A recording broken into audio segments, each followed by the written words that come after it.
Bonjour et bienvenue dans ce nouvel essai vivre. Aujourd'hui un essai un peu spécial puisque nous avons pris un Hyundai Kona pour partir sur un trajet en longue distance.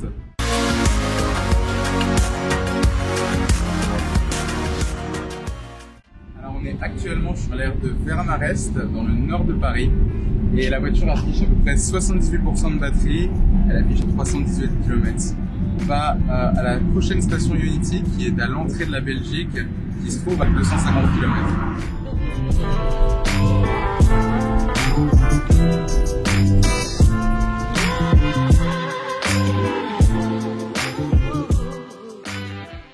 Alors, petit point de mi-parcours, on vient de quitter l'A1 pour prendre la A2 direction Bruxelles. Alors là, on a mis le régulateur depuis le départ à peu près 130 km/h et on a parcouru donc là 155 km. Il reste à peu près 45% de batterie et une autonomie annoncée de 180 km. Donc si vous pouvez voir ici, on a une consommation moyenne de environ 19 kWh au 100 km, ce qui est vraiment encore une fois très efficient sur les voitures Hyundai. Alors si on jette un petit coup d'œil aux statistiques de cette première partie du trajet, l'ordinateur de bord rapporte que nous avons effectué 260 km avec une consommation moyenne de 17,7 kWh au 100 km. Alors on vient d'arriver à la station Unity à l'entrée de la Belgique, il nous reste à peu près 15% de batterie, on aurait pu aller jusqu'à Bruxelles, mais on a décidé de charger ici parce que on a une station Unity toute nouvelle. Donc pour charger le véhicule, il suffit d'ouvrir le port de charge, vous avez le port CCS, là on va prendre un câble en CCS. Pour cette première recharge sur la borne Unity, nous avons décidé d'utiliser le Charge Map Pass. Donc il suffit de sélectionner sur la borne badge RFID et de scanner son badge pour démarrer la charge. À cette station Unity, nous pouvons retrouver 4 bornes au format combo CCS, la norme européenne. Elles sont toutes capables de délivrer 350 kW. Des stations comme celle-ci, on peut déjà en retrouver plus de 250 réparties dans toute l'Europe. L'ambition du réseau Unity étant d'en avoir 400 d'ici à 2021. Alors ça fait à peu près 35 minutes qu'on charge, la voiture elle est déjà arrivée à 70% de batterie, on a récupéré à peu près 40 kWh, du coup on va reprendre la route.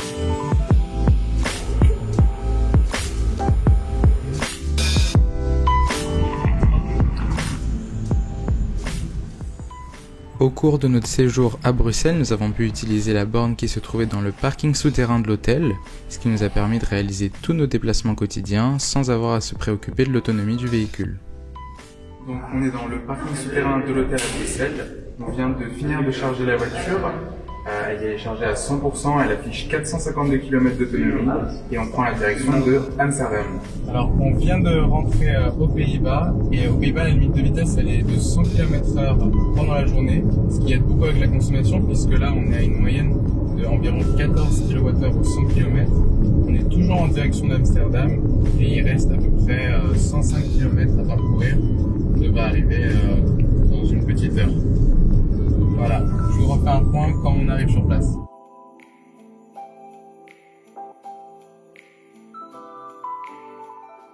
Arrivé à Amsterdam, il reste à peu près 59% de batterie. La voiture elle affiche encore 255 km d'autonomie.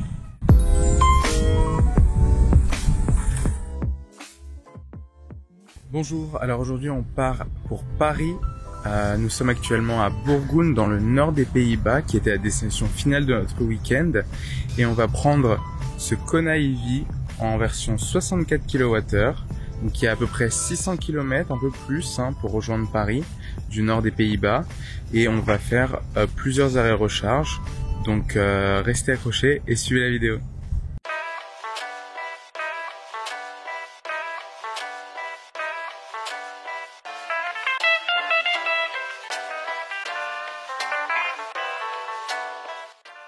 Au cours de ce week-end, on a parcouru un peu plus de 1000 km. Le véhicule a été très efficient puisqu'on a fait pratiquement que de l'autoroute et il affiche une consommation moyenne de seulement 15 kWh au 100 km. Alors il est 8 heures passées, c'est l'heure du départ. La voiture est chargée à 47%, ce qui nous donne une autonomie d'environ 206 km. Donc on va faire la route en direction de Paris. On va s'arrêter à une station Fastned. Il y en a une qui se trouve à peu près 180 km, donc on devrait pouvoir l'atteindre. Ou sinon, si l'autonomie descend un peu trop vite, il y en a une autre à peu près 120 km. Donc on verra sur laquelle on s'arrête. À tout à l'heure.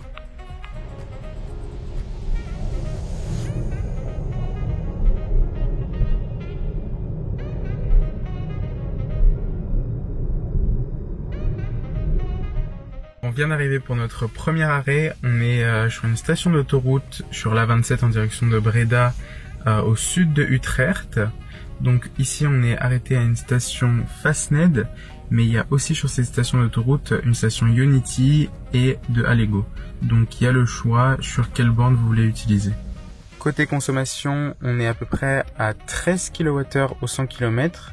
Ça c'est grâce à la limitation de vitesse assez basse aux Pays-Bas qui est de 100 km/h en journée. On peut voir qu'on a parcouru 192 km depuis le départ. Et actuellement, il reste 8% de batterie avec 33 km annoncés. Alors sur les stations de recharge Fastned, c'est très facile. Alors cette voiture, on l'a déjà branchée une première fois. Donc maintenant, le réseau la connaît cette voiture. Donc tout ce qu'il suffit à faire, c'est de brancher le câble. Donc on va essayer tout de suite pour voir si ça fonctionne. Donc on ouvre le port de charge. Donc un port de charge CCS à la norme européenne. On prend le câble, donc c'est une borne Fastned. Voilà, Fastned avec un grand écran tactile et elle est marquée 150 kW. Donc on a un port CCS dessus. On va prendre le câble. On voit bien le câble au format CCS et on va le brancher directement dans la voiture. Hop, voilà. Et là normalement, si tout va bien, la borne devrait reconnaître le véhicule et démarrer la recharge instantanément. Donc on va voir si... Hop. Et voilà, donc là on voit déjà qu'il y a 8% de batterie et la recharge est en train de commencer. On peut voir dans la voiture que on est tout de suite monté à 70 kW, donc c'est la vitesse à peu près maximum qu'on peut avoir avec ce niveau de charge. Ça va monter encore un petit peu progressivement jusqu'à 75, peut-être même 80 kW. Et la voiture affiche 51 minutes pour arriver à 80% de recharge. Comme je vous l'ai annoncé, il y a une station Ionity sur cette aire d'autoroute qu'on voit juste ici. Et ça devient de plus en plus commun sur les stations d'autoroute aux Pays-Bas de retrouver plusieurs opérateurs de recharge. Donc ça donne plus de bornes, mais aussi ça permet une compétition sur les prix entre les différents opérateurs. Et voici la station de Allego, un autre opérateur de recharge.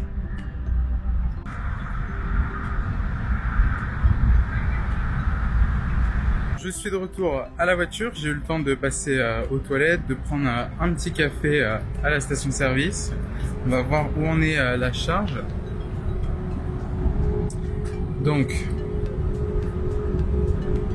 ça fait 33 minutes que l'on charge, la voiture est chargée à 62%, on a déjà récupéré plus de 38, presque 39 kWh et on est toujours à une vitesse de recharge de environ 57 kW. Donc c'est très très bien. On va voir à l'intérieur qu'est-ce que la voiture affiche comme kilométrage.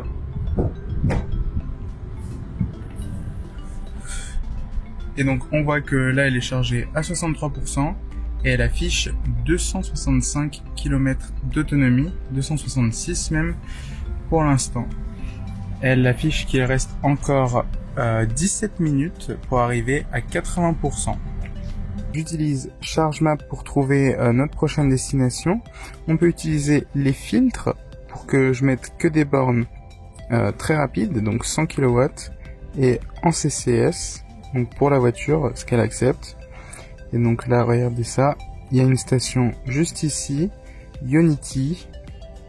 C'est parfait, c'est sur ma route. Donc on va mettre le GPS en route, itinéraire, 215 km, donc c'est parfait. La voiture affiche déjà 276 km, donc on est prêt à partir. Donc cette session de recharge, on peut voir tout de suite dans l'application Fastned, dans mon profil et mon historique de charge, qu'elle nous aura coûté 24,54 €. Donc le prix par kilowattheure est de 59 centimes. La durée de la recharge a été de 36 minutes et on a récupéré 41,6 kWh. Et on a utilisé la fonction auto-charge pour lancer la charge, c'est-à-dire qu'on a juste branché le véhicule et il a été reconnu par le réseau de recharge. Alors, on vient de passer la frontière avec la Belgique. On est sur la A1 et du coup on a recalé le régulateur de vitesse à 120 km/h. C'est la vitesse limite qui est imposée en Belgique sur le réseau autoroutier. Donc 120 km/h. Et là pour l'instant on a une moyenne d'environ 13,5 kWh au 100 km. Donc ça c'était aidé par les 100 km/h imposés aux Pays-Bas. Mais là la vitesse ayant monté à 120, on attend à ce que cette moyenne elle augmente d'ici au prochain arrêt.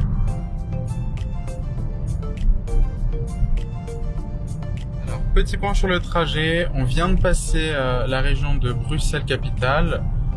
Il nous reste 126 km d'autonomie d'après la voiture et un trajet de 49 km seulement. Donc on a largement de quoi arriver à la prochaine station Ionity. Je viens d'arriver sur l'aire de Thiers où il y a une station Ionity. Au niveau de la consommation, on est à 13,9 kWh au 100 km. Donc c'est très très bas, hein.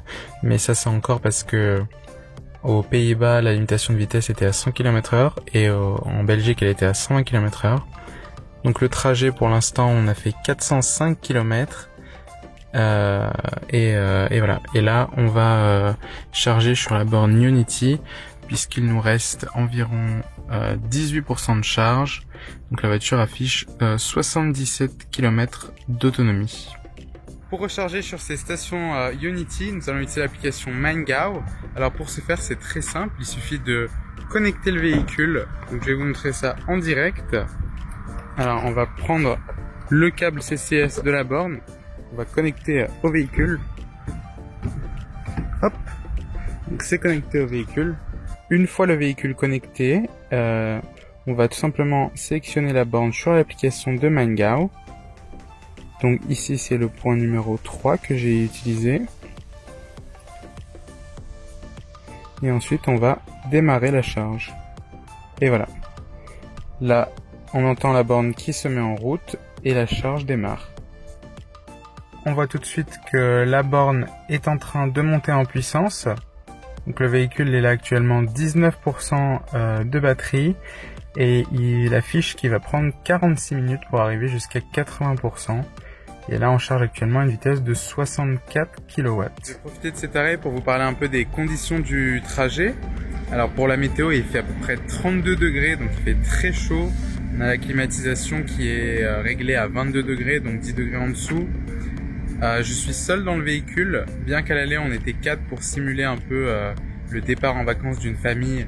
Là je fais le retour seul pour tester aussi l'autonomie et les performances du véhicule.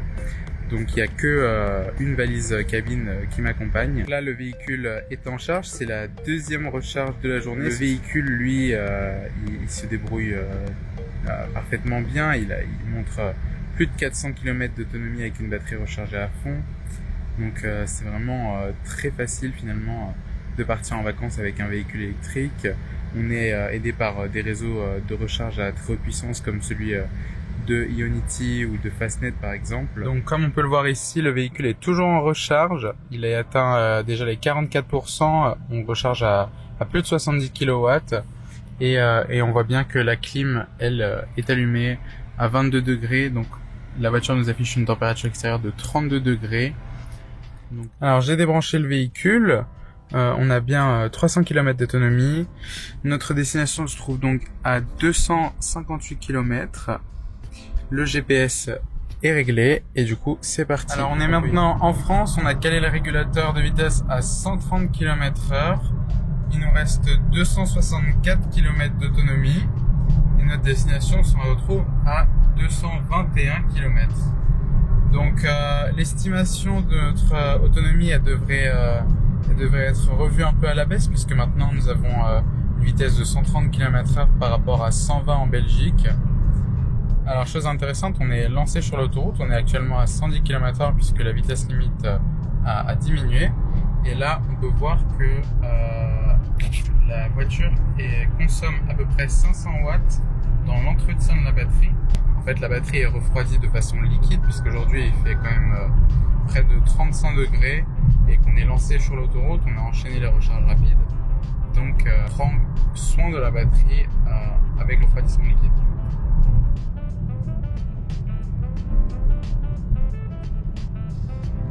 Dernière pause avant d'arriver à Paris. Alors cette fois-ci, c'est pas pour recharger la voiture, mais c'était pour moi recharger mes batteries.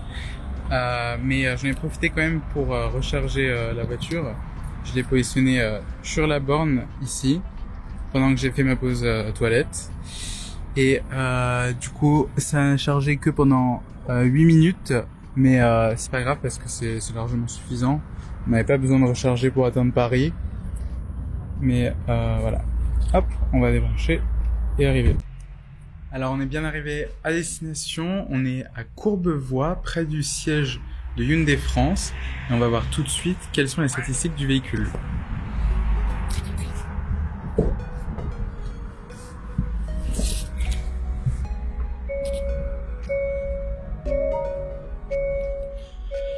Alors le véhicule affiche encore 9% de batterie, 36 km d'autonomie.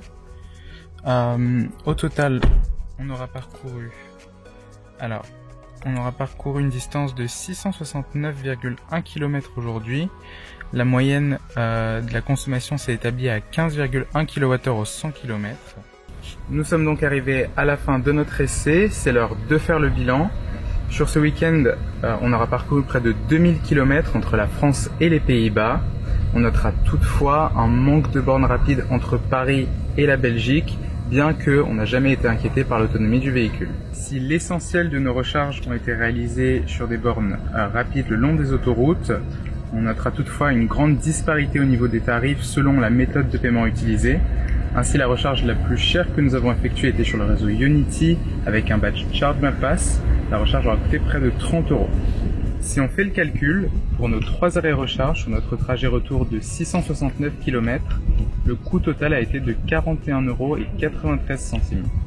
Si vous avez aimé la vidéo, je vous invite à laisser un like et à vous abonner à la chaîne YouTube. Au programme, on a des essais, des interviews, des FAQ et bien plus encore. Et si vous recherchez un véhicule électrique ou une borne, je vous invite à vous connecter sur le site beev.co, beev.co, où nos experts pourront répondre à toutes vos questions. En attendant, je vous dis à bientôt pour un essai 100% électrique.